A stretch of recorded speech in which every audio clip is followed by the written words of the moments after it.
Hello, welcome back to English. This is doctor J Sid. और आज के 10 इडियम्स जो आपको एक अंग्रेज़ की तरह, एक नेटिव इंग्लिश स्पीकर की तरह इंग्लिश बोलना सिखा देंगे। ये शुरू करते हैं। वो 10 इडियम्स, 10 कन्वर्सेशनल फ्रेजेस कौन सी हैं जो मैं आज आपको बताने वाला हूँ। तो इसमें मेन है लोहा मनवाना, लोहा मानना, बराबर की टक्कर देना, सुर्खियां बटोरना और ऐसी ही बहुत ही पावरफुल। जब आप ये अपने फ्रेंड के सामने बोलेंगे या आप किसी ग्रुप डिस्कशन में आप इनका यूज़ करेंगे तो जो ग्रुप डिस्कशन को आपको देख रहा होगा उस पर एक अलग ही असर पड़ेगा इस बात का। तो बिना देर किए शुरू करते हैं। पहला, लोहा मनवाना। लोहा मनवाना, काबिलियत का लोहा मनवाना। हम बहुत बार यूज़ करते हैं कि उसने अपनी काबिलियत का लोहा मनवा लिया। आइए देखते हैं इसको इंग्लिश में क्या कहते हैं। इसको इंग्लिश में कहते हैं विन वंस स्पर्श। विन वंस स्पर्श। अगर आपको कहना है लोहा मनवाना, इसको आप इसका एक यूजेज देखिए। टाइटैनिक मूवी ने 11 अकेडमी अवार्ड्स जीते, यानी ऑस्कर अवार्ड जीते, और इसके डायरेक्टर जेम्स कैमरॉन ने एक फिल्म डायरेक्टर के तौर पर अपना लोहा मनवा लिया। The movie Titanic grabbed 11 Academy Awards and its director James Cameron won his Spurs as a film director। तो इसमें आपने देखा कि लोहा मनवाने के लिए जो हमने फ्रेज यूज़ की है वो है विन वंस स्पर्श। और आप ऐसी पावरफुल फ्रेज यूज़ करके कन्वर्सेशन में जान डाल सकते हैं और साथ ही अपनी बात को बहुत ही इम्प्रेसिव वे में शो कर सकते हैं, सामने वाले के सामने रख सकते हैं। इसी से मिलती जुलती दूसरी फ्रेज है और वो है किसी का लोहा मानना। किसी का लोहा मानना, लोहा मान जाना या दाद देना। गाइज, मैंने ये इसलिए साथ में रखी है ताकि आपको दोनों में डिफरेंस पता लग जाए। पहले वाली है लोहा मनवाना और ये है लोहा मानना। आइए देखते हैं इसको इंग्लिश में क्या कहते हैं। तो इसको इंग्लिश में कहते हैं have to hand it to someone. Have to hand it to someone. और इसका एग्जाम्पल क्या होगा? इसका एग्जाम्पल है गणित यानी मैथमेटिक्स के कठिन से कठिन सवाल को जेम्स चुटकियों में हल कर देता है। गणित मैथमेटिक्स के मामले में हर कोई उसका लोहा मानता है या हर कोई उसकी दाद देता है। आप ऐसे बहुत सेंटेंसेस यूज करते हैं जिसमें आप कहते हैं कि उसकी बहादुरी का लोहा मान लिया या उसकी काबिलियत का लोहा मान लिया। तो इसको आप कैसे यूज करेंगे, आइए देखते हैं इस सेंटेंस की इंग्लिश क्या होगी। James solves hardest questions of mathematics in the blink of an eye. Everybody has to hand it to him when it comes to mathematics। यानी जेम्स हल कर लेता है कठिन से कठिन सवाल मैथमेटिक्स के पलक झपकते ही या चुटकी बजाते ही, और हर कोई उसका लोहा मानता है जब मैथमेटिक्स की बात आती है। यानी आप इसका मतलब समझ गए हैं। आइए चलते हैं अब थर्ड इडियम की तरफ, और ये है बराबरी की टक्कर देना। तो बराबरी की टक्कर देना, मैं ये रोमन में भी लिख देता हूं ताकि आपको पढ़ने में, आप हिंदी और उसको देख के आपको पढ़ने में आसानी रहेगी। इंग्लिश में कहते हैं go toe to toe with. Go toe to toe with. आइए इसका एग्जाम्पल देखते हैं। इसका एग्जाम्पल क्या होगा? अब तो कम पैसों में भी ऐसे मोबाइल मिल जाते हैं जो बड़ी कंपनियों के फ्लैगशिप मोबाइलों को बराबर की टक्कर दे देते हैं। इसकी इंग्लिश क्या होगी? इसकी इंग्लिश होगी now there are some low budget mobile phones available which go toe to toe with flagship mobiles from big companies। तो आपने देखा, now they are some low budget mobile phones available which go toe to toe with flagship mobile from big companies. Next, जिस तरह के हालात हैं उसे देखते हुए। टेक्निकली ये कोई इडियम नहीं है, लेकिन मैं कन्वर्सेशनल फ्रेजेस को इसमें शामिल रखता हूं ताकि आप ज़्यादा से ज़्यादा इम्प्रेसिवली इंग्लिश बोल सकें। इसको इंग्लिश में बोलते हैं with the way things stand. जिस तरह के हालात हैं उसे देखते हुए शायद मैं जॉब अगले महीने से जारी ना रख सकूं। तो इंग्लिश में कहेंगे with the way things stand I might not continue my job from next month.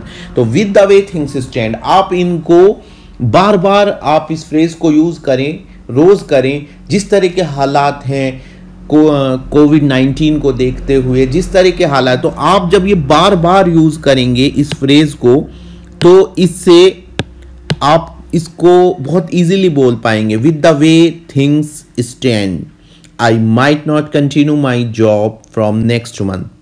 Next, सुर्खियां बटोरना। जैसे कि आप कहते हैं कि ये नया गाना रिलीज हुआ है और ये सुर्खियां बटोर रहा है, तो इंग्लिश में बोलते हैं मेक हेडलाइंस या make the headlines. Virat Kohli और अनुष्का शर्मा की प्यार भरी छेड़छाड़ आए दिन सुर्खियां बटोरती रहती है।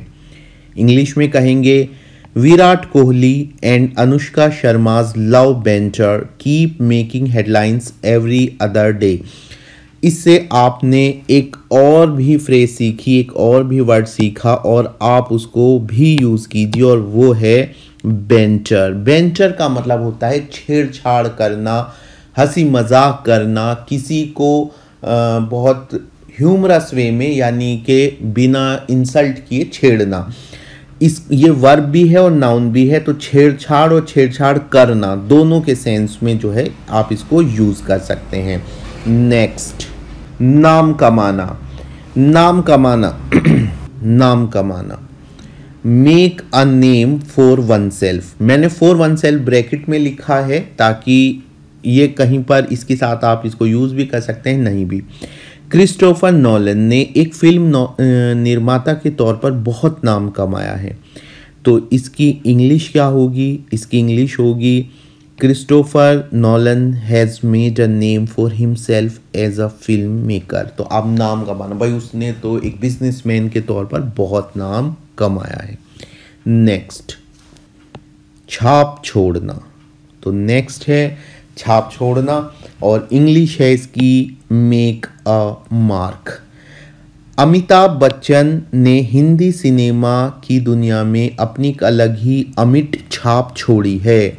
तो आप इसको जब देखेंगे इस सेंटेंस की, जब हम इंग्लिश बना रहे हैं, तो आप उसमें यहाँ पर भी गौर कीजिएगा कि अमिट को क्या कहते हैं। तो Amitabh Bachchan has made a distinctive, यानी अलग ही, इंडेलिबल, अमिट जो कभी ना मिट सके, mark in the world of Hindi cinema. तो छाप छोड़ना को हम बोलते हैं मेक अ मार्क, अमिट, इंडेलिबल जो कभी ना मिटाया जा सके, और अपनी एक अलग ही डिस्टिंक्टिव। नेक्स्ट मैंने एक ऐसी फ्रेज यूज की है जो बहुत आम है, और ये है जब कोई दुकानदार हमारे से किसी सामान या किसी सुविधा सेवा के बदले ज़्यादा पैसे लेता है, जिसको हम अपनी आम बोलचाल में कहते हैं कि ठगना। उसने हमें ठग लिया है, तो इंग्लिश में इसको बोलते हैं रिप समवन ऑफ। जिसको ठगा जाता है वो रिप, उसके बाद रिप के बाद लिखा जाता है समवन, यानी कि जिसको ठगा गया है। तो आइए देखते हैं इसका यूजेज। जेम्स ने वही शर्ट काफ़ी कम दाम में एक लोकल स्टोर से ख़रीदी है। लगता है इस ऑनलाइन स्टोर ने हमें ठग लिया है। तो इसकी इंग्लिश क्या होगी? James bought the same shirt for a much lower price from a local store.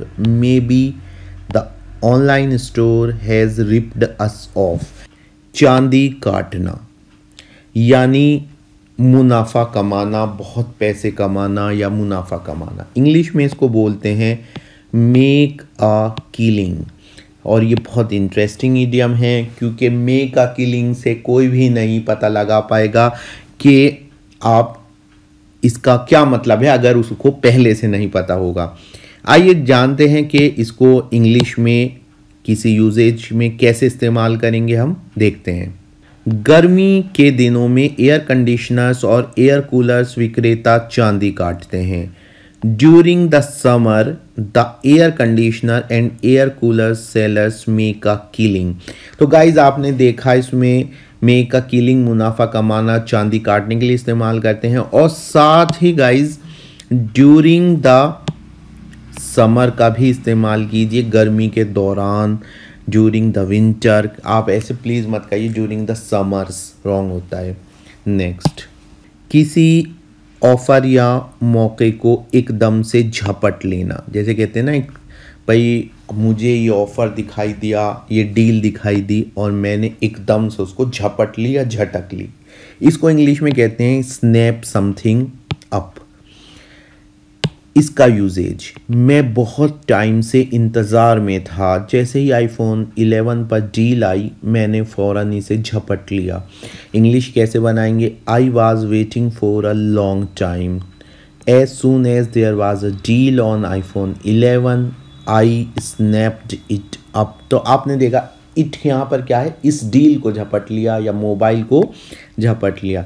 साथ ही गाइज इसमें मैं ये भी कहना चाहूँगा कि आप इस बात पे भी ध्यान दें कि मैंने इसमें एक सेंटेंस यूज़ किया है, आई was waiting for a long time, मैं बहुत टाइम से इंतज़ार में था, तो आप इसको भी यूज़ कीजिए। तो गाइज़ आपको हमारी ये वीडियो कैसी लगी? अच्छी लगी तो लाइक और शेयर कीजिए, हमारा चैनल सब्सक्राइब कीजिए, साथ ही बेल आइकन दबाना ना भूलें। हमारी वेबसाइट भी है www.hinglish.com और फेसबुक पेज भी है, जहां पर हम हर रोज़ कन्वर्सेशन के में इस्तेमाल होने वाली फ्रेजेस और क्विज़ेस एक्सेट्रा लाते हैं, तो आप उनको सॉल्व कर सकते हैं, हमारे साथ जुड़े रह सकते हैं। अगर आप स्टूडेंट हैं और किसी व्हाट्सएप ग्रुप के मेंबर हैं तो आप अपने ग्रुप में हमारी वीडियोज़ शेयर कीजिए। मिलते हैं नेक्स्ट वीडियो में। Thank you very much.